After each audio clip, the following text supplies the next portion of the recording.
जैसे तुम्हारे आमाल होंगे वैसे तुम्हारे ऊपर हुक्मरां मुसल्लत होंगे। तुम्हारे आमाल अगर अच्छे होंगे तो अच्छे हुक्मरां तुम्हारे ऊपर मुसल्लत होंगे। तुम्हारे आमाल अगर बुरे होंगे तो बुरे लोगों को हम तुम्हारे ऊपर मुसल्लत कर देंगे। हम अपने गरीबानों में झांक कर देखें मुसलमानों और खुद फैसला करें कि अगर हमारे आमाल अच्छे हैं तो यकीनन जो लोग बरसर इक़्तिदार हैं वो अच्छे हैं, और अगर हमारे आमाल बुरे हैं तो हमारे ऊपर जो लोग बरसर इक़्तिदार हैं वो भी बुरे हैं, क्योंकि ये हमारी बदआमालियों की सजा है। ये डिसीजन हमें और आपको करना होगा। हम नहीं कह रहे कि आप बुरे हैं, हम नहीं कह रहे आप अच्छे हैं, हम कुछ नहीं कह सकते, लेकिन ये डिसीजन आपको लेना पड़ेगा।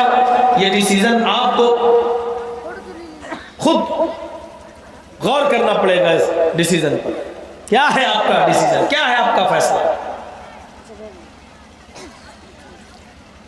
अमन व अमान तो वो होता है, और देश तो किसी एक वर्ग विशेष से जुड़कर नहीं चलता। देश का जो रक्षक होता है और देश का जो प्राइम मिनिस्टर और जो वजीर आजम होता है वो पूरे देश का होता है, किसी एक का नहीं होता है। जैसे हमारे देश का प्रधानमंत्री वो पूरे देश का है, कोई मुसलमान ये नहीं कह सकता कि वो हमारा प्रधानमंत्री नहीं है, वो हमारे प्रधानमंत्री नहीं है, वो पूरे देश के हैं। हजरत उमर फारूक रज़ी अल्लाह ताला अन्हु के इस वाक़े पर नजर डालिए कि एक बार उनसे मुल्क शाम का गवर्नर मिलने के लिए आया। एक बार हजरत उमर फारूक से मिलने के लिए मुल्क शाम का सीरिया का गवर्नर आया। हजरत उमर फारूक उस वक्त अपने छोटे से बच्चे को अपनी गोद में लिए हुए थे, छोटे से बच्चे को अपनी गोद में खिला रहे थे और उस बच्चे को बार बार चूम रहे थे। बच्चा बच्चा बच्चा होता है, उठाया चूम लिया, फिर छोड़ दिया, खेला, खेलते खेलते फिर आया, फिर सीने से दबाया, फिर चूम लिया। कौन? अमीरुल मोमिनीन हजरत उमर। कौन? जिसने 22 लाख मुरब्बा मील पर हुकूमत करके दिखाई। कौन? अमीरुल मोमिनीन हजरत उमर अपने बच्चे को चूम रहे हैं, बोसा ले रहे हैं, प्यार कर रहे हैं। मुल्क शाम का सीरिया का गवर्नर आया और देखा तो हंसने लगा। हजरत उमर ने पूछा क्यों हंस रहे हो? कहा कि आपका इस बच्चे को इतना प्यार करना, इस मंजर को देखकर मैं हंस रहा हूं। हजरत उमर ने कहा क्यों, क्या तुम अपने बच्चे से प्यार नहीं करते? क्या तुम्हें अपने बच्चों से मोहब्बत नहीं है? उसने कहा मोहब्बत तो है, लेकिन मैंने कभी अपने बच्चे से ऐसा प्यार नहीं किया, इतना वक्त हमने नहीं दिया कभी अपने बच्चे को गोद में उठाऊं, बुलाऊं, पूछ चूमूं और प्यार करूं। कहाँ? ये सब काम तो मेरे घर की औरत का है, बीवी का, वो करे। हमें तो और काम देखना है, घर के काम औरत देखे, बच्चे। हम इतना प्यार नहीं करते। हमने तो आज तक अपने बच्चे को इतना वक्त नहीं दिया जितना आप दे रहे हैं। हमने कभी इतना प्यार नहीं किया जितना आप कर रहे हैं। हजरत उमर फारूक ने अपने बच्चे को जमीन पर बिठाया, खड़े हो गए। अब आगे के अल्फाज देखिए। आपने फरमाया आए सीरिया के गवर्नर, आए मुल्क शाम के गवर्नर, मैंने तुझे मुल्क शाम का गवर्नर बनाकर बहुत बड़ी गलती की है। मैंने तुझे मुल्क शाम का गवर्नर बनाकर बहुत बड़ी गलती की है। आतिनी अल जायजा, मैंने तुम्हें जो सर्टिफिकेट दिया था गवर्नरी का, वो गवर्नरी का सर्टिफिकेट वापस करो, वो गवर्नरी की डिग्री वापस करो। गवर्नरी की डिग्री वापस। उस गवर्नर ने कहा अमीरुल मोमिनीन मेरी गलती क्या है? कहा कि तेरी गलती यह है कि तू अपने बच्चे से प्यार नहीं करता। गवर्नर ने कहा अमीरुल मोमिनीन बच्चा मेरा है, मैं उस बच्चे को प्यार करूं या ना करूं, यह मामला तो मेरा जाती मामला है, लेकिन इस बुनियाद पर आपने मेरे बच्चे मुझसे गवर्नरी छीन ली, ये तो हमें अच्छा नहीं लगा। हजरत उमर फारूक ने उसका जवाब ये दिया, आए मुल्क शाम के गवर्नर, अब मेरा भरोसा तेरे ऊपर से उठ गया। जो शख्स अपने सगे बेटे से, अपने नुत्फे से पैदा होने वाली अपनी औलाद से, अपने बच्चे से मोहब्बत नहीं कर सकता है, अपने बेटे से मोहब्बत और प्यार नहीं कर सकता है, वो मुल्क शाम की, सीरिया की आवाम से, वहां की पब्लिक से, वहां की यहूदियों से, वहां के ईसाइयों से, वहां के मजूसियों से क्या प्यार करेगा? वहां के लोगों से वो क्या प्यार करेगा? जो शख्स अपने बच्चे से प्यार नहीं कर सकता, वो वहां की आवाम, वहां की रियाया से क्या प्यार करेगा?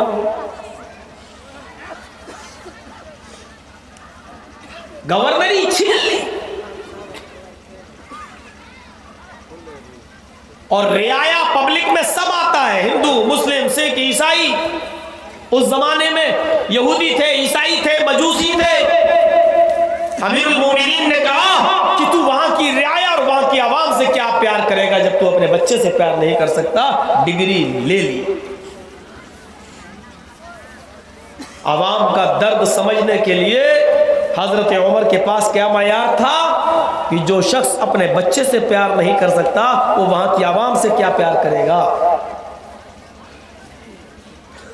अब मौलाना जर्जीस के बच्चे हों तब ना हम दर्द समझेंगे।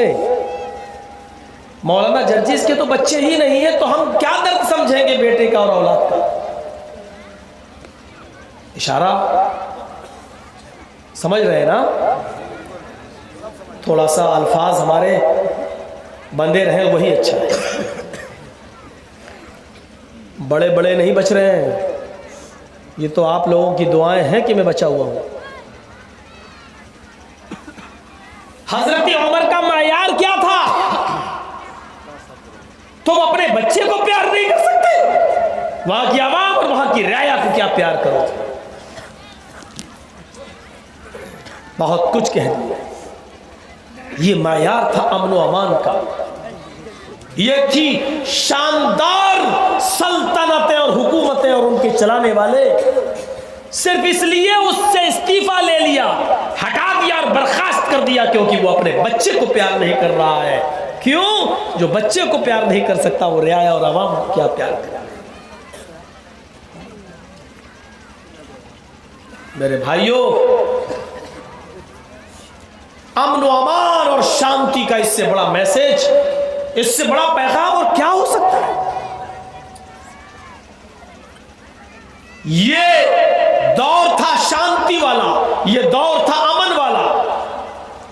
चाहे कुछ भी कह डालो, उस पर कुछ भी लिख डालो। इसलिए महात्मा गांधी ने हजरत उमर फारूक की हुकूमत को सराहा था और कहा था सिर्फ इस मुल्क के अंदर, इस देश के अंदर अगर उमर का कानून नाफिज कर दिया जाए, उमर का अदल, उमर का इंसाफ, उमर का न्याय कायम कर दिया जाए, तो इस मुल्क के अंदर कभी खून खराबा नहीं हो सकता। उमर फारूक के अदल पर महात्मा गांधी के ये जुमले शायद आज के हमारे इस मॉडर्न भारत के जिम्मेदार न समझ पाए, क्योंकि हमने उमर फारूक के इन जुमलों को महात्मा गांधी से जोड़ा है। और महात्मा गांधी की मोहब्बत किसके अंदर कितनी ज्यादा है वो हमें अच्छी तरीके से मालूम है। उस पर कुछ तबसरा करने की जरूरत हमें नहीं है। महात्मा गांधी के जुमले, अमन, शांति अगर बहाल करना है तो उमर फारूक के कानून को नाफिज करो। क्या था उमर फारूक का कानून मालूम है? मुल्क शाम का एक दूसरा गवर्नर, नाम है उसका अमर इब्न आस। अमर इब्न आस का बेटा बहुत अच्छा घोड़ा दौड़ाता था। पता चला हमारी बस्ती में एक यहूदी रहता है, और उस यहूदी का बच्चा भी बहुत अच्छा घोड़ा दौड़ाता है। अमर इब्न आस के बेटे ने कहा उस यहूदी बच्चे से, चलो सुना है कि तुम बहुत अच्छा घोड़ा दौड़ाते हो, हम तुम दोनों दौड़ते हैं, देखे कौन आगे निकलता है। मुकाबला होने लगता है दोनों के बीच में।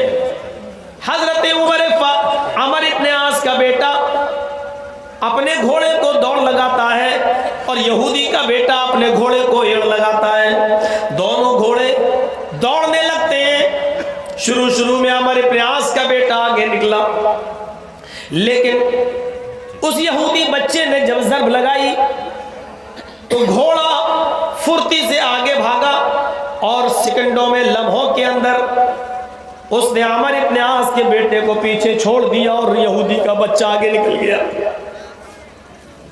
मुकाबला जीत गया। जब दोनों अपने मकाम पर पहुंचे तो अमर इब्न आस का बेटा अपने घोड़े से उतरा और यहूदी बच्चे से बोला, तू मुझसे आगे, तेरी हिम्मत कैसे पड़ी? और एक जोरदार झन्नाटेदार थप्पड़ उसने यहूदी बच्चे के गाल पर मार दिया। यहूदी बच्चे ने जवाब दिया,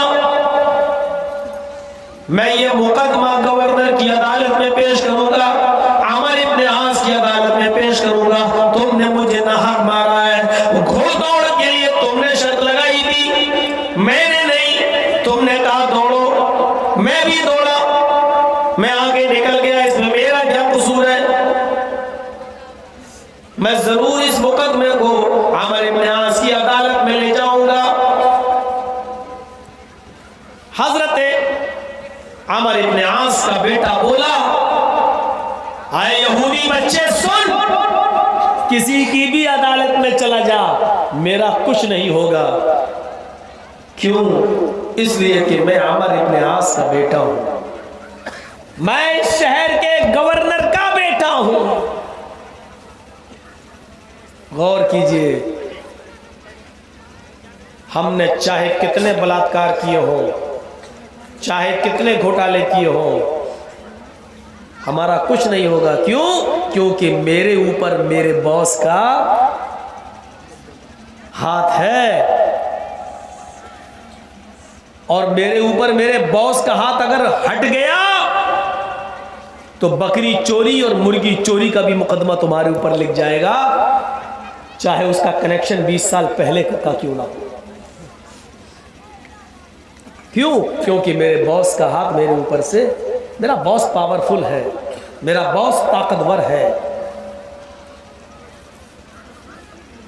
हजरत अमर इब्न आस के बेटे ने यही गेम खेला। क्या कहा? मेरा कुछ नहीं होगा, मैं गवर्नर का बेटा हूं। गवर्नर का बेटा, यहूदी का बच्चा, अच्छा उनके बेटे हो। मुकदमा दर्ज नहीं हुआ, लेकिन जिन लोगों ने थप्पड़ मारते हुए देखा था वो लोग भी खामोश रहे। एक दिन पता चला, 10 दिन के बाद, 12-15 दिन के बाद पता चला कि उमर फारूक शाम सीरिया आ रहे हैं। लोग अपने अपने बात लेकर पहुंचे। एक मीटिंग हुआ करती थी, हजरत उमर हर शहर में जाकर शहर के लोगों को जमा करके उसके गवर्नर के बारे में पूछते थे, बताओ मैंने ये गवर्नर बनाया है, इनसे कोई शिकायत तो नहीं है तुम्हें? लोगों से पूछा करते थे, लोगों से मशवरा, बताइए कोई। तो लोगों को इकट्ठा करते थे, सब इकट्ठे हो गए। 15-20 दिन के बाद हजरत उमर ने पूछा, अमर इब्न आस को जिनको हमने सीरिया का गवर्नर बनाया है, क्या तुम्हें किसी को कोई शिकायत तो नहीं है? कोई नहीं उठा। सब ने कहा मुझे कोई शिकायत नहीं है। उन्होंने शिकायत का मौका ही नहीं दिया। वहीं पर एक बात निकल आई।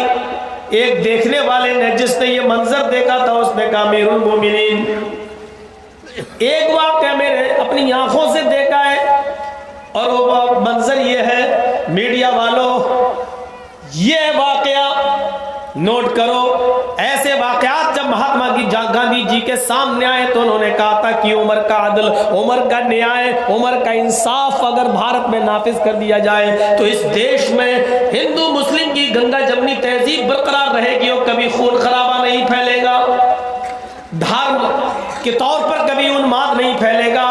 हिंदू मुस्लिम सिख ईसाई बुद्धिस्ट पारसियों में कभी नफरत की लहरें, नफरत की दीवारें कभी खड़ी नहीं होगी। वो आदिल देखिए, वो एक शख्स खड़ा होता है, कहता है अमीरुल मोमिनीन, अभी 15-20 दिन पहले एक ऐसा मंजर सामने आया कि अमर इब्न आस का बेटा एक यहूदी बच्चे से कहता है कि आओ घोड़ा दौड़ाए। जब घोड़ा दौड़ाने लगे तो यहूदी का बच्चा आगे निकल गया, अमर इब्न आस के बेटे ने उसको एक थप्पड़ मार दिया। और जब कहा कि हम ये मुकदमा गवर्नर की अदालत में पेश करेंगे तो उस बच्चे ने ये कह दिया कि मेरा कुछ नहीं होगा, मैं तो इस शहर के गवर्नर का बेटा हूँ, मेरा बाप तो अमर इब्न आस इस शहर का गवर्नर है, इस मुल्क का गवर्नर है, मेरा कुछ नहीं होगा। वो यहूदी बच्चा आज इस मजमे में आया हुआ है। हजरत उमर का इतना सुनना था, उस यहूदी बच्चे को कहा हाजिर किया जाए। वो बच्चा हाजिर होता है। हजरत उमर फारूक ने उस बच्चे से पूछा, मैं जो सुन रहा हूँ क्या वो सच है? उस बच्चे ने कहा अमीरुल मोमिनीन सच है। फिर तुमने ये मुकदमा गवर्नर की अदालत में पेश क्यों नहीं किया? उस बच्चे ने जवाब दिया, जब इनके बेटे ने ये कहा कि मेरा कोई कुछ नहीं कर पाएगा, मैं तो गवर्नर का बेटा हूं, इसलिए मैंने उम्मीद छोड़ दी और मैंने कोई मुकदमा दर्ज नहीं किया। हजरत उमर फारूक ने अपनी गुस्से से भरी हुई नजर अमर इब्न आस के चेहरे पे डाली। अमर इब्न आस ने बिना कुछ किए हुए अपने बेटे को आवाज दी, दराओ। उनका बेटा आता है, अमीरुल मोमिनीन इस मुकदमे की खबर मुझे नहीं है, इस बच्चे को मारा गया ये खबर मुझे नहीं है, अगर मुझे मालूम होता तो मैं अपने इस बच्चे से इसका इंतकाम जरूर दिलवा देता, लेकिन मेरे पास ये खबर ही नहीं पहुंची, इसलिए इसमें मेरा क्या कसूर है? अब आज पता चला है, मैंने अपने बेटे को आपके सामने पेश कर दिया है, जो भी सजा बनती है इस बच्चे को दी जाए। हजरत उमर फारूक ने कहा उठो, यहूदी बच्चे से कहा उठो, जितनी जोर से इसने तुम्हारे चेहरे पर थप्पड़ मारा, अपना हाथ उठाओ और उतनी जोर से अमर इब्न आस के बेटे को थप्पड़ मारो। वो यहूदी बच्चा आगे बढ़ता है और उसने अपना जोरदार झन्नाटेदार थप्पड़ अमर इब्न आस के बेटे के गाल पर मार दिया। अमर इब्न आस के बेटे को थप्पड़ पड़ गया। हजरत उमर ने कहा यहूदी बच्चे तुम इधर जाओ, जहां से उठकर आए हो अपनी जगह पर जाओ। अमर इब्न आस के बेटे से कहा तुम्हारा इंतकाम पूरा हो गया है, तुम भी जहां से उठकर आए हो वहीं बैठ जाओ। फिर अपने गुलाम से कहा इधर उठो। गुलाम उठा, फरमाया अमर इब्न आस इधर आओ। मुल्क शाम के गवर्नर को कहा इधर आओ। मुल्क शाम का गवर्नर उमर फारूक के सामने खड़ा है। आपने अमीरुल मोमिनीन ने अपने गुलाम से कहा जो उनके साथ आया था, एक जोरदार थप्पड़ अमर इब्न आस के चेहरे पर भी मारो। गवर्नर के उस गुलाम ने हुक्म की तामील की और जोरदार एक थप्पड़ अमर इब्न आस के गाल पर दिया। अमर इब्न आस ने कहा अमीरुल मोमिनीन यहूदी बच्चे को बुलाना, मेरे बच्चे को बुलाना समझ में आता है, यहूदी बच्चे से मेरे बेटे के गाल पर थप्पड़ पड़वाना यह अदल इंसाफ का तकाजा था, समझ में आता है, लेकिन मेरा क्या कसूर था? मेरे गाल पर भरे मजमे में थप्पड़ क्यों मारा गया? मेरा कसूर क्या था? हजरत उमर ने कहा हाय अमर इब्न आस, तेरा कसूर ये था कि तूने अपने बच्चे को सही तरबियत नहीं दी, तेरा कसूर ये था कि तूने अपने बच्चे को सही शिक्षा नहीं दी। अगर तूने अपने बच्चे को सही तालीम दी होती, इस्लाम में कोई छोटा बड़ा नहीं, अगर ये पढ़ाया होता तो तेरा बेटा यहूदी बच्चे से ये नहीं कहता कि मेरा बाप इस शहर का गवर्नर है, मेरा कुछ नहीं होगा। ये थप्पड़ इसलिए दिया क्योंकि तूने अपने बेटे को सही तरबियत नहीं दी। अब आज के बाद तुम अपने बेटे को सही तरबियत दोगे और ये तालीम दोगे कि इस्लाम छोटे और बड़े के फर्क को मिटाता है, इस्लाम हिंदू मुस्लिम सिख ईसाई के फर्क को मिटाता है, इस्लाम मजहब के बुनियादों पर किसी के साथ पक्षपात नहीं करता है, इस्लाम छोटा और बड़ा नहीं देखता है। अदल का तकाजा ये था कि उसी वक्त अगर आपके बेटे ने ये नहीं कहा होता तो यहूदी बच्चा जरूर मुकदमा दायर करता, लेकिन जब देखो कि मेरे शहर का इस बच्चे का बाप है और ये लड़का कह रहा मेरा कुछ नहीं होगा, इसका मतलब लड़के के अंदर ये अकल, ये आना और तुम्हारे गवर्नर होने की का वहम गुमान कैसे उसके दिमाग पे आ गया। इसीलिए तो उसकी हिम्मत पड़ी। अगर उसको मालूम होता कि मेरा बाप अदल इंसाफ करेगा तो तुम्हारा यहूदी, तुम्हारा बेटा उस यहूदी बच्चे को थप्पड़ नहीं। महात्मा गांधी ने जब इन वाकयात को, हजरत उमर फारूक की जिंदगी और सीरत के वाकयात को पढ़ा तो कहने पर मजबूर हो गए, अगर ये अदल, ये इंसाफ अगर भारत में कायम हो जाए तो खून खराबा सवाल ही पैदा नहीं। आप देख रहे हैं, आप ऐलान कर रहे हैं देश के गद्दारों को गोली मारो सालों, और दूसरे ही दिन फिर एक और वाकया, दूसरे तीसरे दिन है जय श्री राम कहता हुआ कोई आदमी जाए और हवाई फायरिंग करे, पकड़ा जाए और पकड़ के साफ तौर पर यह कहे हमारा नाम यह है, पकड़ा भी जाए और जय श्री राम। ओफो, क्यों उस महान पुरुष रामचंद्र जी को बदनाम किया जा रहा है। रामचंद्र जी की ये शिक्षा तो नहीं थी। मेरे प्यारे देशवासियों, मेरे प्यारे मुल्क देश में रहने वालों, मैं इस्लाम का पैरोकार हूं, हिंदू धर्म का मुताला मैंने भी किया है, वेदों और रामायण को मैंने भी पढ़ा है, लेकिन मैं इस देश में रब्बे काबा की कसम खा के कह सकता हूं कि यह शिक्षा राम की नहीं है, यह शिक्षा राम की नहीं है, यह शिक्षा राम की नहीं है। जो लोग हथियार उठा रहे हैं और गोलियां चला रहे हैं जय श्री राम का नाम, ये लोग राम को कलंकित कर रहे हैं। राम तो एक बहुत बड़े महान पुरुष थे, राम तो मर्यादा पुरुषोत्तम कहलाए जाते हैं। ये उनकी शिक्षा नहीं है, ये उनकी शिक्षा नहीं है। आप रुस्वा कर रहे हैं राम को भी और हिंदू धर्म को भी। हिंदू धर्म ये शिक्षा नहीं देता है जो आज ठेकेदारों ने समझ रखा है कि यही हिंदुत्व है। जैसे बेकसूरों को मारना, बेकसूरों पर लाठियां चलाना, बेकसूरों को छल्ली छल्ली कर देना, अपने सीने पर बम बांधकर आत्महत्या कर लेना, फिदाई हमले कर लेना और इसको जिहाद का नाम देना, जिस तरीके से ये इस्लाम की शिक्षा नहीं है, जिस तरह ये इस्लाम की तालीम नहीं है, नारे तकबीर अल्लाहू अकबर कहकर फिदाई हमला कर लेना और बेकसूरों पर टूट जाना और उनको हलाक कर देना, जैसे ये इस्लाम की तालीम नहीं है, ऐसी जय श्री राम का नारा लगाकर फायरिंग करना ये इस्लाम की तालीम नहीं है, ये हिंदू धर्म की शिक्षा नहीं है, ये रामचंद्र जी की शिक्षा नहीं है। इधर मुसलमान आपे से बाहर, यहां पर नाम निहार इस्लाम को बदनाम करने वाले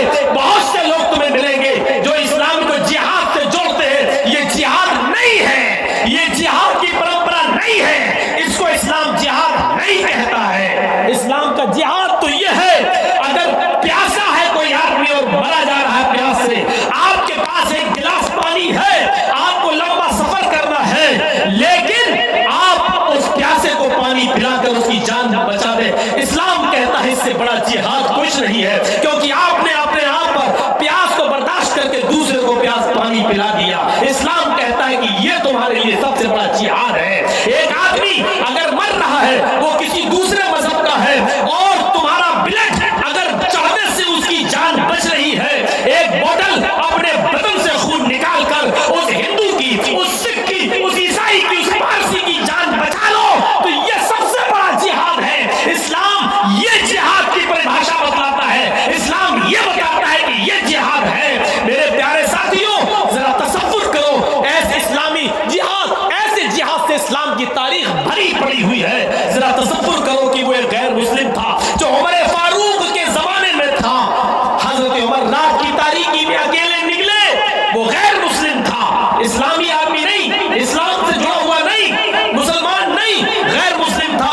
रास्ते में रोते हुए उसको देखा कि क्यों रो रहे हो, उसने कहा जाओ ना, तुम क्या जानो मेरी प्रॉब्लम क्या है, अरे बताओ ना, अरे तुम कौन हो पूछने वाले, अरे मैं तुम्हारा भाई हूं, मैं मुझे बताओ, नहीं जानता था कि अमीरुल मोमिनीन है, हजरत उमर है। उसने कहा मेरी बीवी को दर्द से हो रहा है, बच्चे की पैदाइश की तकलीफ है और रात में कोई दाया नहीं मिल रही है, इस अंधेरे में उस बच्चे की डिलीवरी के लिए कोई नजर नहीं आ रहा है, मेरी डर है मुझे कहीं मेरी बीवी मर न जाए। वो गैर मुस्लिम था, नॉन मुस्लिम था। हजरत उमर अपने घर गए, अपनी बीवी से कहा मेरी बीवी उठो, आज जिद्दोजहद करो, आज अगर ये नेक काम तुमने कर लिया तो ये बहुत बड़ा जिहाद है तुम्हारे लिए। बीवी ने कहा क्या है? कहा थोड़ा सा तेल ले लो, कपड़ा ले लो, तुम्हें एक औरत की मालिश करना है, उसको दर्द ज़े हो रहा है, उसकी डिलीवरी का वक्त करीब है, चलो। उसको कोई दाया नहीं मिल रही है।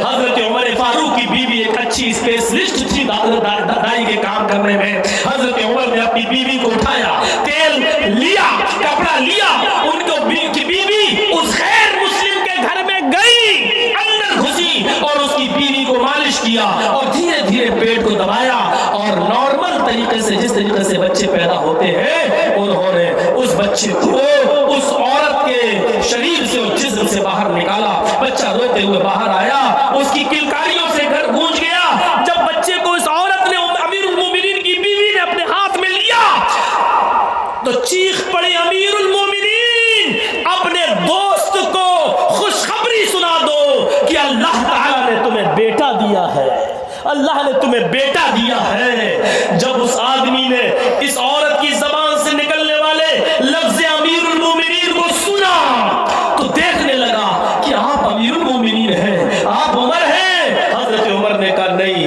मैं खादिम हूँ, मुझे इस बात से मतलब नहीं कि तुम कौन हो, लेकिन ये खिदमत का शर्फ मुझे मिला है। इस्लाम कहता है ये सबसे बड़ा जिहाद है। मेरे प्यारे साथियों, मेरे मीडिया वालों, तोड़ मरोड़ के पेश मत करो जिहाद को। इस्लाम ये कहता है किसी प्यासे को पानी पिलाना, ये जिहाद है। इस्लाम ये कहता है किसी के मुसीबत में काम आकर उसकी मुसीबतों को दूर कर देना, ये जिहाद है। कोई आदमी अगर बिल्कुल हॉस्पिटल में एडमिट है, उसकी जान को खतरा है, तुम्हारा खून अगर देने से वो बच जाए तो उस वक्त उसको खून देकर बचाओ, ये जिहाद है। तुम्हारे बच्चे बिगड़े हैं, जुआ और शराब के रास्ते पे चल रहे हैं, उनको सुधारो, उनको ढंग से लाओ, उनको शिक्षा और तालीम दो, ये जिहाद है। अगर तुम्हारी बीवी से बनती नहीं है तो उसको तलाक नहीं, सुधरने के पूरे पूरे मौके दो, समझाओ तो ये जिहाद है। और बिगड़ी हुई बीवी को रास्ते पे लाओ तो ये जिहाद है।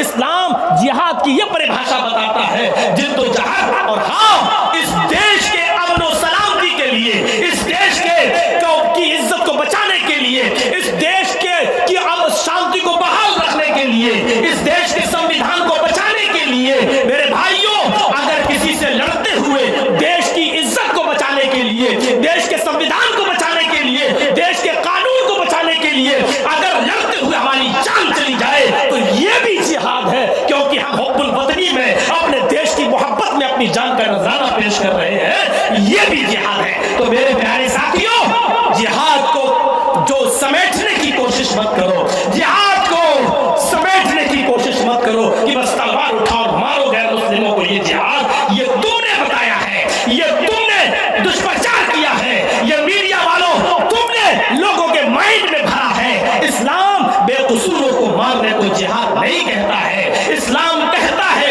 मन कतला नफ्सन, जिसने किसी एक नफ्स को, एक मनुष्य को, एक इंसान को कत्ल कर दिया, फकअन्नमा कतलन नास जमीआ, वो एक इंसान को, एक मनुष्य को नहीं, पूरी मानवता का, पूरी इंसानियत का कातिल है, वो पूरे विश्व का कातिल है। एक मनुष्य को कहा है, चाहे वो हिंदू हो या मुसलमान, सिख हो या ईसाई, अगर किसी ने एक को कत्ल कर दिया, चाहे वो हिंदू हो या मुसलमान, अगर तुमने नाहक तरीके से किसी का कत्ल किया तो एक मनुष्य का कत्ल नहीं है, बल्कि पूरी मानवता का, पूरी इंसानियत का कत्ल है। ये इस्लाम सबसे बड़ी दहशतगर्दी कह रहा है, किसी इंसान को मारना। और ये भी कहा वमन अहयाहा, जिसने किसी एक मनुष्य को बचा लिया, जिसने किसी एक नफ्स को बचा लिया, चाहे वो हिंदू ही हो, चाहे वो सिख हो, चाहे वो ईसाई हो, चाहे वो मुसलमान हो, कोई भी, अगर किसी ने किसी एक को बचा लिया तो उसने किसी एक को नहीं बचाया, उसने उस एक की जान नहीं बचाई, फकअन्नमा अहयन्नास जमीआ, उसने पूरे विश्व की इंसानियत को बचा लिया, उसने पूरी मानवता को बचा लिया। ये बचाना भी भी जिहाद है। एक इंसान को मौत के रास्ते से, मौत के दरवाजे से, मौत के मुंह से निकालकर अपना बिलर देकर, या आपके पास पैसे हैं, डॉक्टर ऑपरेशन नहीं कर रहा है, उसके पास नहीं है, 50,000 रुपए जमा करो, आपके पॉकेट में 50,000 है, उसके पास है, लीजिए डॉक्टर साहब ये आप ऑपरेशन शुरू करिए, उसकी जान बचाइए, आपने बचा लिया। तो इससे बड़ा जिहाद भी कोई नहीं है, क्योंकि आपने एक मनुष्य को बचाया, चाहे वो किसी भी धर्म का हो। इस्लाम इसको भी जिहाद कहता है। आप कहां ले जा रहे हैं? आप क्यों बोलने की कोशिश कर रहे हैं? आप क्यों भारत की यज्जहती को बर्बाद करना चाहते हैं? आप क्यों आप हिंदू और मुस्लिम और भाईचारे को और इत्तेफाक और इत्तेहाद को, यज्जहती को आप खत्म करने का सपना देख रहे हैं? आप मेरे भाइयों आओ, पवित्र छाया में आओ, शीतल छाया में आओ, हम आपको निमंत्रण दे रहे हैं। ये है इस्लाम की तारीफ। हजरत उमर फारूक का अपनी बीवी को रात में ले जाना आपको कैसा लग रहा है? कैसा? एक गैर मुस्लिम के घर जाना कैसा लग रहा है आपको?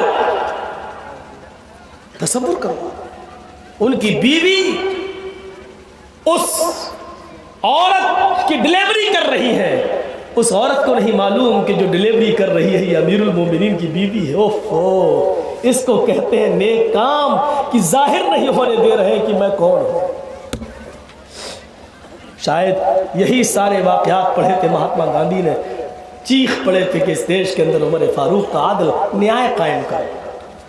उनके जहन में जहर नहीं था, दिमाग में जहर नहीं था, वो इस देश को इंसानियत और मानवता की नजर से देखते थे। जहर तो हमारे दिमाग में आज भरा है। कौन है? देख रहे हैं आज एक न्यूज चैनल पर, देख रहे हैं संबित पात्रा डिबेट कर रहा है और एक दाढ़ी वाला जब खड़ा हो गया, कोई बात हुई, उसने कहा बैठ जाओ, तुम तो कहोगे तुम तो मुसलमान हो दाढ़ी वाले। तो खड़ा हुआ और खड़ा होकर कहने लगा कि आपकी पहचान गलत है, आपकी खोपड़ी में हिंदू मुस्लिम भरा हुआ है, हमारा नाम मोहम्मद अकरम नहीं है। उसने अपना नाम हिंदू नाम बताया, कहा मैं हिंदू हूं। सिटी को कैसे कपड़ों से दाढ़ी से पहचानने की बात करते हैं। इस देश को सबसे पहले मानवता की जरूरत है। आज जैसे कुछ दिनों पहले कुछ लोग आतंकवाद मचाकर इस्लाम को बदनाम कर रहे थे, आज वही पैटर्न और वही रास्ता अपनाकर जय श्री राम, राम का नाम लेकर कलंकित कर रहे लोग और बदनुमा दाग लगा रहे हैं मर्यादा पुरुषोत्तम की शान में, रामचंद्र जी की शान में। इस तरीके के नारे लगाकर किसी को मारना, कत्ल करना, गोली चलाना, कहां की इंसानियत है? धर्म इंसान को जोड़ता है, चाहे वो इस्लाम हो या हिंदू हो या सिख या ईसाई। धर्म का काम है लोगों को जोड़ना। अगर हम धर्म के नाम पर इसी तरीके से लड़ते रहेंगे तो लिखो एक दिन इंसान धर्म के ऊपर से अपना विश्वास उठा लेगा, ना कोई इस्लाम कबूल करेगा, ना कोई हिंदू धर्म में हिंदू कहलाएगा। जब अगर यकीन आ गया कि धर्म का काम लाना और ये धर्म हमें सिखलाता है, तो माफ करो, इंसान ये सोचेगा कि मैं मर जाता तो अच्छा होता लेकिन मुसलमान ना होता, मर जाता तो अच्छा होता लेकिन मैं हिंदू नहीं होता। अगर हमको लड़ना ही है, लड़ाना ही है, तो हमें धर्म से क्यों जोड़ा जा रहा है? धर्म तो इंसान को इंसान बनाता है। धर्म तो वो है जो लोगों के दरमियान इंसानियत भरे, मजहब तो वो है जो इंसानियत पैदा करे। जैसे हजरत वो वाकया उठाइए कि एक औरत अल्लाह के नबी के पास आती है और कहती है कि अल्लाह के रसूल मुझे संसार कर दो, मुझे पत्थरों से मार मार के हलाक कर दो। पूछा क्या हुआ? इन्नी क़द असब्तुल हद्द या रसूल अल्लाह, अल्लाह के रसूल मैं हद को पहुंच चुकी हूँ, मुझसे जिना हो गया है। आपने कहा ठीक है, जिना हुआ है और तुम इकरार कर रही हो तो तुम्हें सजा मिलेगी। उसको लेके जाया जाने लगा, कहने लगी कि धीरे धीरे चलो, मेरे पेट में बच्चा है। अल्लाह के रसूल ने सुन लिया, कहा तुम्हारे पेट में बच्चा है? ओफो, गौर कीजिए, तुम्हारे पेट में बच्चा है, जिना की पैदावार है। हाँ, जिस आदमी के साथ जिना हुआ है तुमने किया है, क्या ये उसी का नुत्फा है जो तुम्हारे पेट में? हाँ। अल्लाह के रसूल फिर भी मैं जान देना चाहती हूँ ताकि ये बच्चा भी मर जाए। अगर पैदा हुआ तो क्या नाम देगा? इसका बाप तो है नहीं, भाग। अल्लाह के रसूल ने कहा कसूर तेरा है, सज़ा इस बच्चे को क्यों मिलनी चाहिए जो पेट में पल रहा है। मीडिया वालों, इंसानियत सीखो। हाँ, हम मुसलमान हैं, मुसलमान होना भारत में जुर्म नहीं है, हिंदू होना भारत में जुर्म नहीं है, सिख होना जुर्म नहीं है, ईसाई होना जुर्म नहीं है। अपने अपने धर्म पर अमल करके सब रह सकते हैं भारत के अंदर। हाँ, हम मुसलमान हैं, हाँ हमारा मजहब इस्लाम है, इसलिए हम इस्लाम से प्यार करते हैं क्योंकि इंसानियत सबसे ज्यादा हमारे दिल में इस्लाम ने पैदा की। इंसानियत हमारे अंदर इस्लाम से आई है, इस्लाम ने हमारे अंदर इंसानियत भरी है। ये क्या है? गलती तुम्हारी है। कहाँ गए? नहीं, हमारे साथ पानी गरम। गलती तुम्हारी है, इस बच्चे को सजा क्यों मिलनी चाहिए? जाओ, अभी जाओ, तुम्हें पत्थरों से मार के खत्म नहीं किया जाएगा। जब बच्चा पैदा हो जाए तब आना। और सुनो मेरे भाइयों, गौर से सुनिएगा इस वाक़े को। अभी नहीं बैठ जाइए, थोड़ा सा रुक जाइए। चली गई। बच्चा कौन सा है? हम जिसको अपनी जबान में कहते हैं नाजायज औलाद, हम अपनी जबान में कहते हैं हरामी औलाद। ये अपनी भाषा है, कहीं कहीं हरामी भी बोला जाता है, कहीं कहीं नाजायज औलाद भी बोला जाता है। अल्लाह के रसूल को मालूम है कि इस बच्चे के पैदाइश के बाद इस बच्चे को कितनी तकलीफ होगी, तब इसको पता चलेगा बड़ा होकर कि मेरा बाप नहीं है, मैं नाजायज औलाद हूं। लेकिन इसके बावजूद उसको जाय नहीं होने दे रहे। नहीं, कसूर इसके बाप का है जो नहीं है, मां का है जिससे जिना हुआ है। इस बच्चे का कसूर नहीं है जो पेट में पल रहा है। नजरिया देखिए, नजरिया। 9 महीने के बाद जब उस औरत ने उस बच्चे को जना और चलने फिरने के लायक हुई तो लेकर आई, कहा अल्लाह के रसूल लीजिए। कहा कौन? मैं वही हूं। अच्छा, गोद में ले लिया। और ये भी सीखो, बच्चे के बाप का पता नहीं, नाजायज औलाद, औरत को भी नहीं मालूम कि मुझसे जिसने जिना हुआ मेरे रजामंदी थी। जंगल में वो भी बकरियां चरा रहा था, ये भी बकरियां चरा रही थी, इसका शौहर गायब था, पता नहीं कहां गया हुआ था, और ये जिना कर बैठी, उसने भी जिना कर लिया, राजी। लेकिन इसको पता नहीं कि कौन, इसलिए नाम भी नहीं बता रही है।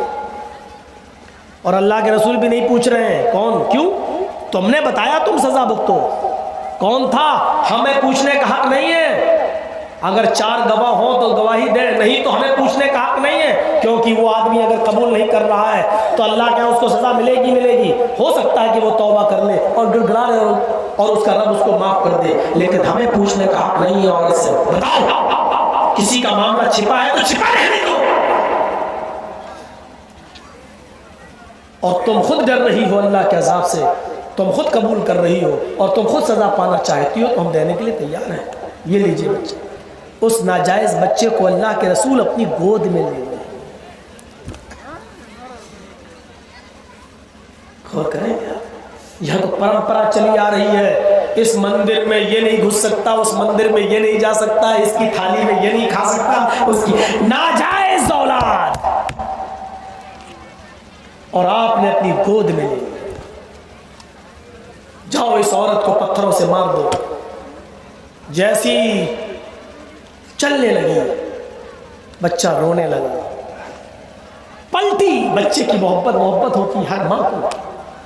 अल्लाह के रसूल, क्या आखिरी बार इस बच्चे को मैं अपना दूध पिला सकती हूँ? इतनी इजाजत दे दीजिए, बच्चा रो रहा भूखा।